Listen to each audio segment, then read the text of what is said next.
As the old saying goes, it's the clothes that make the man. Why is that? It's because clothes can bring honor to the individual. It can make you look amazing. Of course, clothes can also degrade an individual. The choice is ours. What we clothe ourselves with can either uplift us or degrade us. And of course, that's a metaphor because clothes are, after all, thought, speech, and action of the individual, levushim, as they're called in Hebrew. And those are the clothes of our soul that express us, our willful, cogitated thought, the words that we share, and the actions that we engage in. That makes the man. And the woman, of course, too. Welcome to Tanya today. I'm Rabbi Ronnie Fine, coming to you from Chabad Zichron Kadeshim in Montreal, Canada, where it's a privilege and a pleasure to share with you the Tanya. We begin today the third letter from Igeris HaKodesh, from the holy letters of the Alter Rebbe. This letter is about the clothes that make an individual, but a particular individual. The individual that we speak about is like a knight in shining white armor, if you will. And it's a metaphor from Yeshayahu, from Isaiah. The verse says, "V'yilbash tzedakah kisiriyai," and he garbed himself with tzedakah, with charity. And who's the he? God. He garbs himself with the charity that we do. In what manner? As a coat of mail and a helmet of salvation upon his head. A coat of mail is what the knights used to wear in battle. It was a protective garment that was made from different chinks, that those chinks therefore gave protection, metal chinks often, but yet they were like different pieces of it in order to allow movement of the body, of the upper body. So that's what it was. And this is a metaphor, as our sages say in the Talmud, that just as a coat of mail has many individual scales that add up to a large coat of mail, so it is with charity, with tzedakah, the individual coins given to charity add up to a great amount. So the Alter Rebbe is going to take this apart to try to understand what is this teachings of our sages based on Isaiah's statement. What do we need a metaphor here? Don't we know that when you give coins of charity, if you give one, if you give 10, if you give 100, of course, the more you give, the more it adds up. What do I need such a metaphor to teach me this idea? It's self-understood.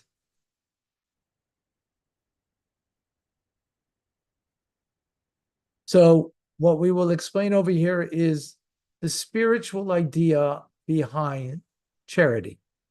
It comprises of the chinks in the coat of mail and being as protective scales, but at the same time having the movement to open up. So it protects, but yet it opens up at the same time. And that's the metaphor that we need to understand over here, which we'll get to. So the idea is as follows. Charity, tzedakah, is greater than all of the commandments. The performance of tzedakah, of charity, creates a garment for the soul. So every mitzvah creates a union with God, with the Ein Sof, with the infinite of God. But here we're talking about another element to the mitzvah. It creates a garment for the soul.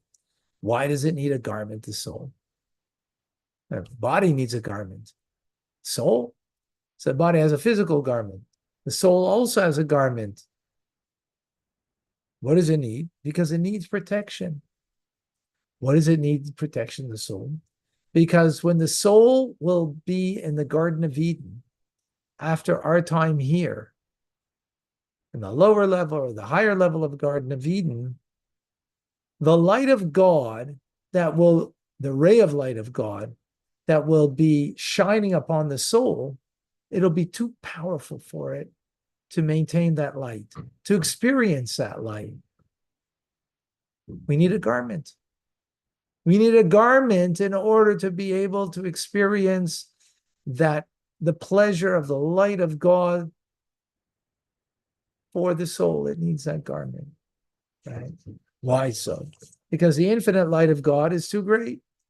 It's called Soiviv Kol Almin, an encompassing light of God.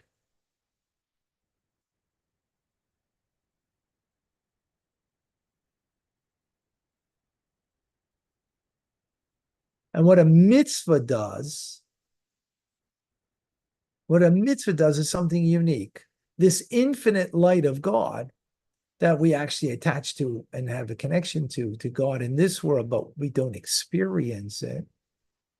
But that infinite light of God that is way too powerful, transcends, and we're not capable of having any experience of it, even the soul in the Gan Eden, the Garden of Eden. But when you fulfill a commandment down here now, in the physical world, you arouse that infinite light to descend. You cause it to go down rung by rung, as it will. And it will then come down into the four worlds of Yitzirah, Bria, and Siyah, and it will fill the world. That light of God that is all-encompassing now is aroused to be brought down through your mitzvah, level by level, that infinite light that invests itself in an indwelling manner in the world of Atzilus, the world of Bria, the world of Yitzirah and Asiyah. Moreover, then it will give rise to the 10 spheres, the 10 divine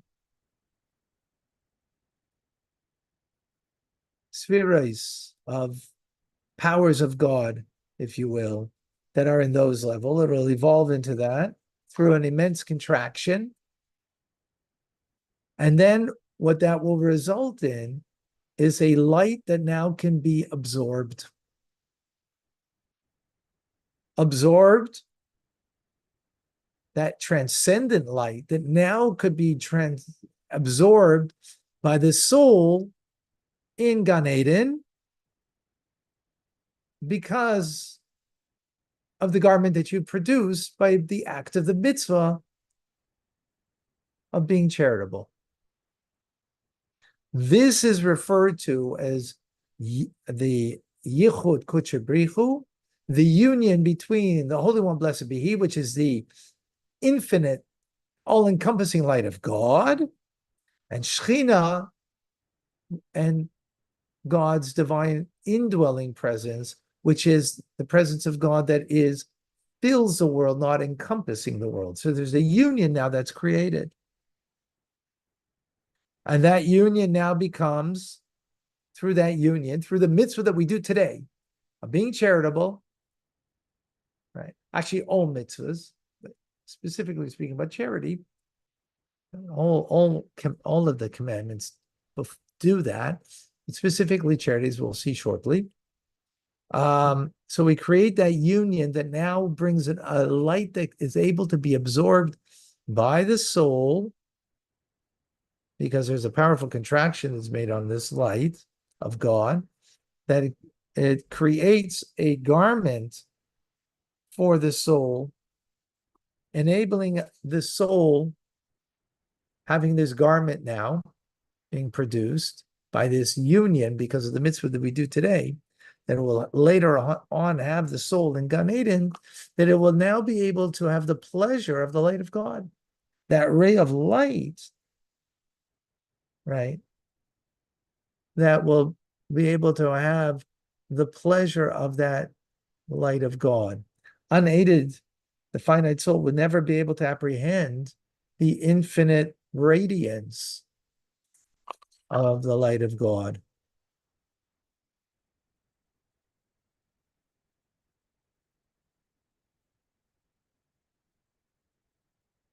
And would not be able to.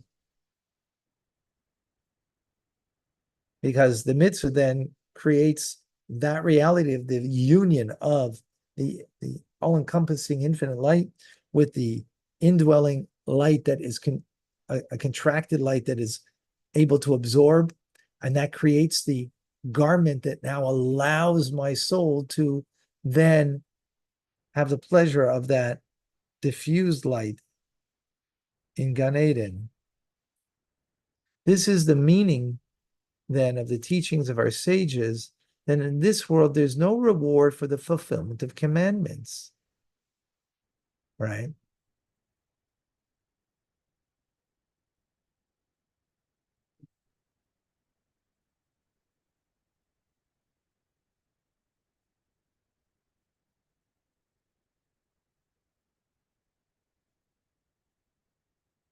Because this world is physical and very limited, and it's impossible that any reflection of the infinite light of God should become invested in this world by means of the 10 divine attributes.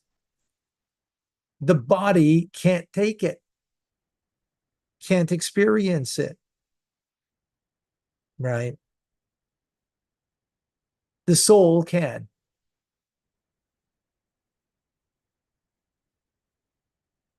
So that's meaning there's no reward, means there's no experience of it.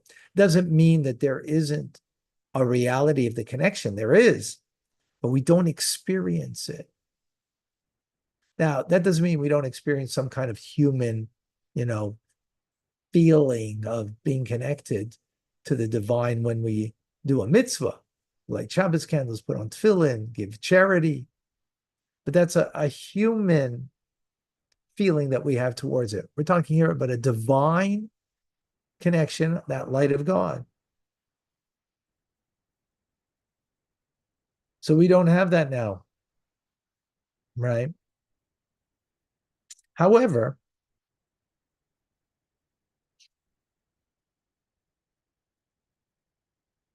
when you are charitable, right, and do acts of kindness, there's fruit that it produces that you can enjoy partially in this world. In other words, the reward, the experience itself, you're not getting, but the fruit, which that's the principle. The principle is the reward, but there's fruit that you can get in this world and partially, and you will experience it. What does that mean?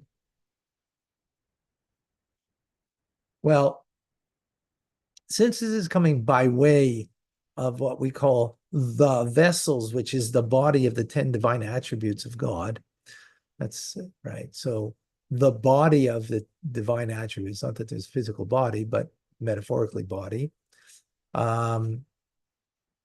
allows that the light of God should come into this world now through the gap of the chain of the coat of mail. Remember, the coat of mail has scales, and God garbs himself with our charity with this. What does that mean? God garbs himself.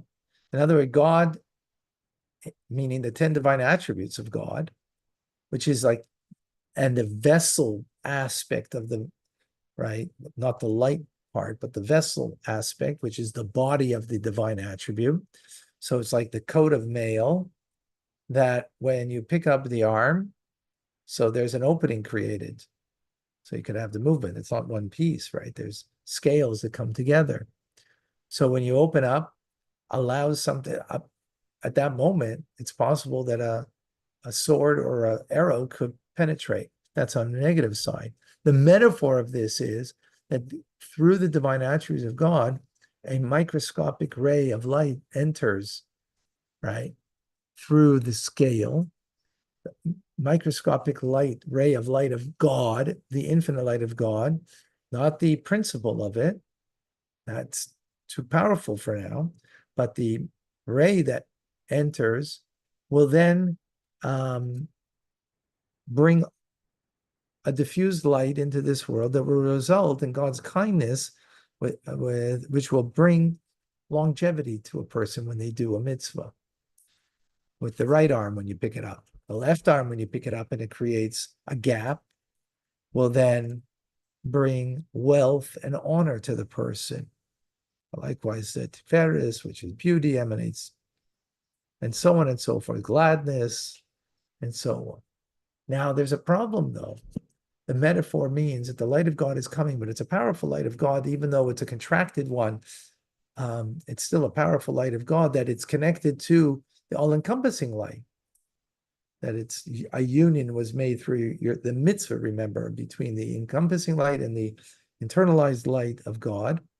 So the problem is that when you open up over here, you allow now some negativity to come in, right? The sword could come in, the arrow could possibly enter, meaning metaphorically that through your act of charity, right, that you're doing and allowing this light to come in, that you're going to get long life, you're going to get wealth and honor. Well, maybe negativity is going to come in with it at the same time, right? And you're going to use that wealth and honor in a negative way, for example. So that's when you put down the arm, doesn't allow anything to, any negativity to enter. It shields the person from all physical and spiritual harm, right? You fill the breach that nothing can enter that's negative. That's part of the metaphor. In other words, the forces of evil, you don't allow in. And that's why it's likened to the scales of the coat of mail.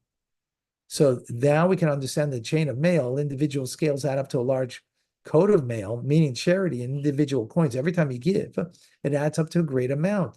Great is specific over here because great refers to the name of Avaya, right? God's name, which is the 10 divine attributes is in God's name. In other words, great is what you're bringing God's name, meaning the union between the encompassing light, infinite light, and the absorbed light of God, that you create that union, that you're now allowing that a ray of that comes in to bring long life on the right, wealth and honor on the left. And each time you do charity, it adds up to that great, meaning that you're allowing God's light to enter, Shem Havaya, the Tetragrammaton, to enter and to bring a fruit it bears, not the experience. Long life, wealth, and honor is not an experience. It's the fruit that it bears through the act of doing the mitzvah, specifically the mitzvah of charity. I hope I explained that well.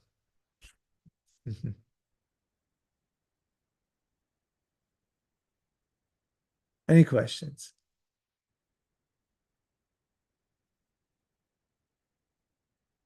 I don't see any. Powerful idea. So many things we learned here. We learned about the union, the infinite and the finite light of God that our mitzvah creates. King Solomon said there's nothing new under the sun. And it's true. E equals MC squared means there's nothing new. Energy and matter, it just, interchange. It may be shaped differently, may look differently, but in the end, there's nothing new. except a mitzvah, because it's over the sun. Because the sun means the immanence of God within the world, the limitation of the light of God. But the mitzvah that you do brings a union between the infinite encompassing light of God and the